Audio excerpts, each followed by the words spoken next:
Hi everyone, I am ज्योति और हम हाजिर हैं एक नई मज़ेदार कहानी के साथ। इसका टाइटल है नोक झोंक और इसे लिखा है शेखर ने। अमर और नंदिनी दोनों एक दूसरे से बहुत प्यार करते थे, लेकिन उनके बीच आए दिन किसी न किसी बात को लेकर झगड़ा हुआ करता था। अमर ज़्यादातर अपने ऑफिस के काम से बाहर जाया करते थे, लेकिन जब भी वापस आते दोनों में कोई न कोई बात को लेकर झगड़ा हो जाता था। धीरे धीरे अमर अपने काम में इतना व्यस्त रहने लगे कि उन्होंने नंदिनी से बातचीत करना ही बंद कर दिया। नंदिनी धीरे धीरे अमर पर शक करने लगी और इस बात को लेकर फिर झगड़ा होने लगा। ये सिलसिला चलता ही रहा, मगर दोनों एक दूसरे के बिना ज्यादा दिन रह भी नहीं पाते थे। शायद वो झगड़ा ही उनका प्यार था। अमर कितना भी कोशिश करते कि उनमें किसी भी बात को लेकर मनमुटाव न हो, ज्यादा दिन तक हालात फिर भी ठीक नहीं रहते थे। एक बार अमर अपने किसी काम से 2 दिन के लिए बाहर निकल गए और ये किस्सा उसी 2 दिन के बीच का है। अमर जब अपने गंतव्य स्थान पर पहुंचकर ऑफिस मीटिंग के लिए तैयार हो रहे थे, तभी उनको अचानक चक्कर आने लगा और वो अपने होटल के कमरे की जमीन पर गिर पड़े। कुछ वक्त तक बेहोश रहे और जब होश आया तब उन्होंने अपने आप को जख्मी हालत में पाया। तुरंत उन्होंने अपने डॉक्टर को कॉल किया और अपना हाल बयां किया। डॉक्टर के सलाह के अनुसार उन्होंने नज़दीकी सिटी लैब में कुछ टेस्ट कराए। अगले रोज रिपोर्ट आया और उन्होंने अपने डॉक्टर को जब दोबारा कांटेक्ट किया तब पता चला कि उनको ब्रेन ट्यूमर है। डॉक्टर ने साफ साफ कहा कि उन्होंने अपनी बीमारी का शिनाख्त करने में देरी कर दी है। अब उनके पास सिर्फ कुछ महीने ही बचे हैं। अमर को धक्का सा लगा। सब कुछ छोड़ उनकी नजरों के सामने बस नंदिनी की यादें दौड़ गई। वो आखिरी वक्त नंदिनी के साथ बिताना चाहते थे और उनमें सच कहने की हिम्मत भी नहीं थी। बहुत अजीब अजीब से ख्याल उनके दिमाग में पनपने लगे। अंत में उन्होंने तय किया कि वो आखिरी के दिनों को अच्छे से जिएंगे। इंश्योरेंस वालों से बात कर उन्होंने अपने मेडिक्लेम और बाकी सारे पॉलिसीज की पुष्टि की। नंदिनी के भविष्य के लिए सारा इंतजाम करने के बाद उन्हें थोड़ा चैन मिला। अब उन्हें नंदिनी की याद ज्यादा आने लगी। घर के लैंडलाइन पर कॉल किया तो बहुत देर तक घंटी बजती रही, मगर नंदिनी ने फोन नहीं उठाया। आने से पहले उन दोनों के बीच एक अध्याय हो चुका था और नंदिनी अभी भी गुस्से में थी। नंदिनी के सामने आने की अब उनमें हिम्मत नहीं थी। उस रात वो होटल में ही रुके। रात के करीब 11 बज रहे थे कि उन्होंने फिर से कॉल किया। फिर से घंटी बजती रही, मगर नंदिनी ने फोन नहीं उठाया। 2-3 बार लगातार कॉल करने के बाद चौथी बार फोन रिसीव हुआ, लेकिन फोन के उस पार नंदिनी नहीं थी, कोई और ही था। पहले तो उन्हें लगा कि कहीं उनकी गैर मौजूदगी में नंदिनी का किसी के साथ कोई संपर्क तो नहीं है, मगर जैसे जैसे वक्त बीतता गया उन्होंने अपने आप को समझाया। फोन का रिसीवर अभी भी उठा हुआ था, तो वहां की सारी बातें उन्हें साफ सुनाई दे रही थी।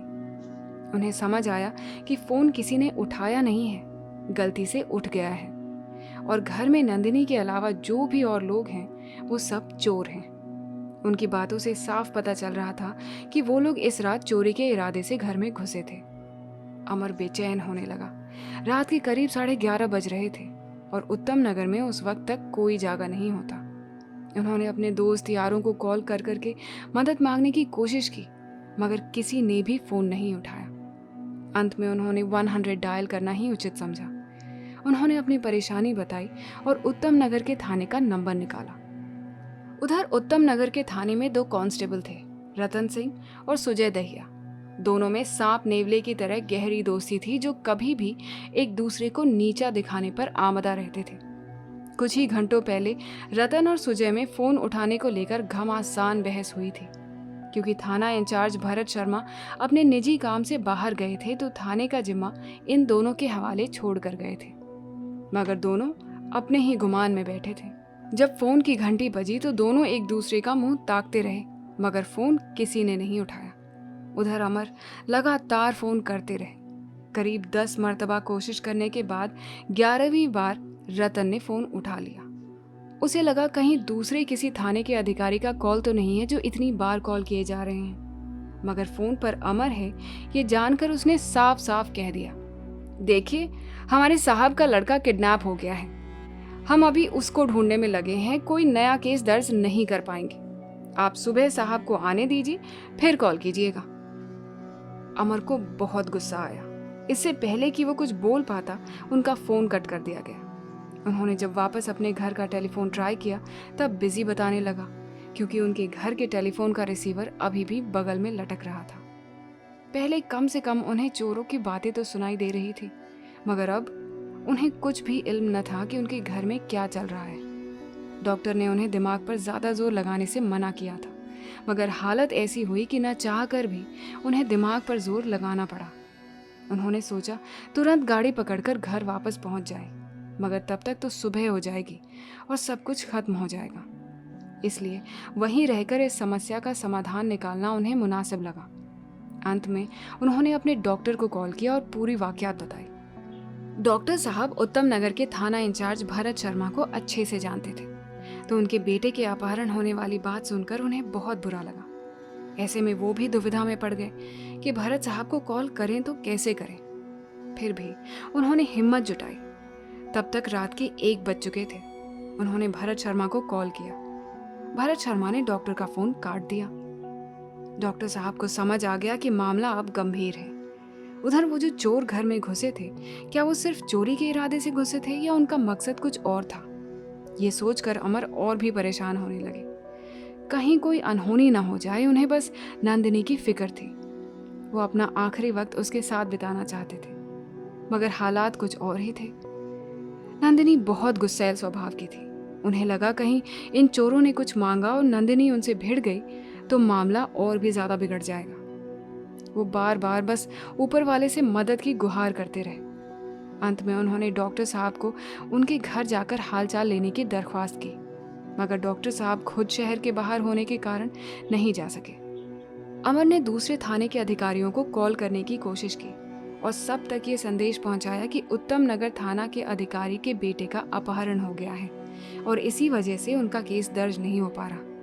किसी भी आसपास के थाने वाले ने उसका केस दर्ज करने से मना कर दिया।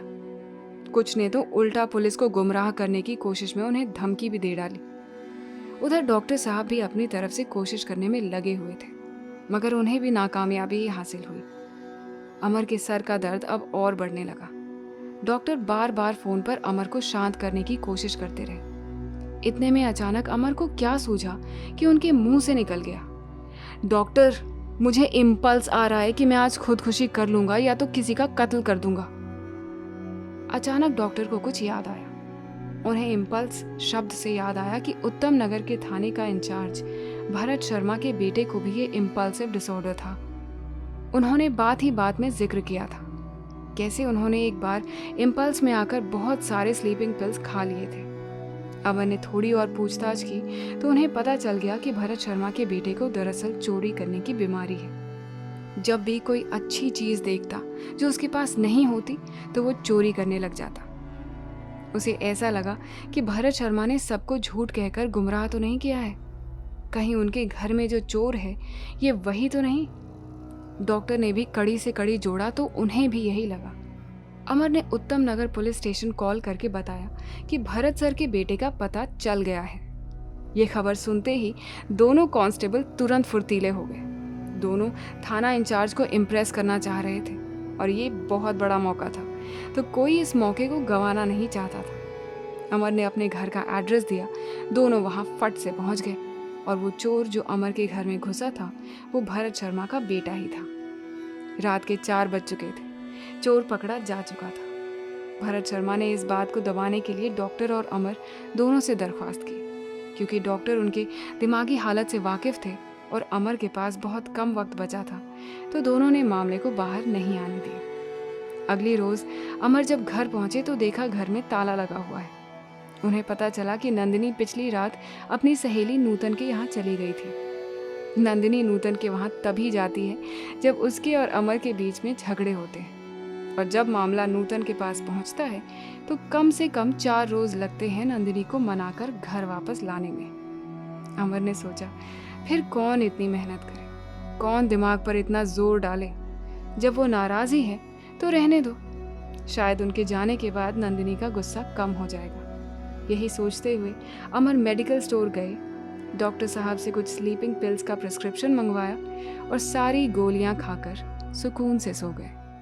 उम्मीद है ये कहानी आपको पसंद आई होगी। अपने दोस्तों के साथ इस वीडियो को ज़रूर शेयर करें। हम अगले हफ्ते फिर मिलेंगे। Don't forget to subscribe to our channel. Take very good care of yourselves and thank you for listening.